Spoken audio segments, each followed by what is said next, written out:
ሰላም እንዴት ናችሁ? ይህ ከአካዳሚክ መንተር የሚተላለፍላችሁ ትምህርታዊ ነክ ቪዲዮ ነው።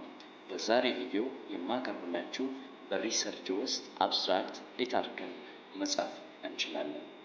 አጠቃላይ 4 ወሳኝ ሀሳቦችን ለእናንተ እነግራችኋለሁ። በእንግሊዝኛ ስተነተን an abstract is a brief summary of research paper። ይህ ማለት ምንድን ነው? እናንተ የሰራችሁትን ስራ ወይም የሰራችሁትን ሪሰርች ወይም ፓብሊሽ ያደረጋችሁትን ሪሰርች አንድ ሰው ሲያነብ በአብስትራክት ብቻ ሆነው የእናንተ የሰራችሁበትን ሙሉ ኢንፎርሜሽን ማግኘት በሚችልበት ሁኔታ የሚጻፍ አብስትራክት ተብሎ ይጠራል። ይህ ሲባል abstract is a snapshot of research objectives, methodology, key finding and conclusion። ስለዚህ በእነኚህ በሪሰርች ኦብጀክቲቭ በሜቶዶሎጂ ሪሰርች ፋይንዲንግ እና ኮንክሉዥን የተወሰነ ሀሳብ ተወስዶ በአብስትራክት ውስጥ ሲካተት ሙሉ ኢንፎርሜሽን ለአንባቢዎች ሊሰጥ በሚችል ሁኔታ ተስተካክሎ የሚጻፍ አብስትራክት ተብሎ ይጠራል።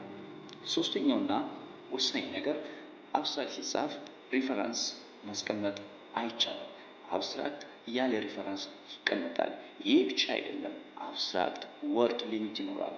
ማክሲመም እስከ 300 ሚኒመም ከ150 እስከ 250 ድረስ አብስትራክት ወርድ ካውንት ሊኖረው ይችላል።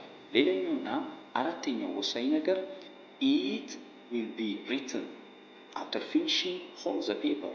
አጠቃላይ የእናንተ ሪሰርቹን ሰርታችሁ ጽፋችሁ ከጨረሳችሁ ፋይናሊ የሚጻፈው አብስትራክት ይቀራል ማለት ነው። ስለዚህ በዛሬ ቪዲዮ ላይ 4 ወሳኝ ሀሳቦችን አብስትራክት ዙሪያ ላይ እናንተ ለማቅረብ ችያለሁ። ቀጣይ ላይ ደግሞ በሌላ ቪዲዮ እስክንገናኝ ድረስ ሰላም ቆዩልኝ። ይህ ቪዲዮ ደግሞ ሌሎች እንዲደርስ ሼር በማድረግ ኮፒ ላይክ በማድረግ ፎሎ በማድረግ ቤተሰብ ይሁኑ።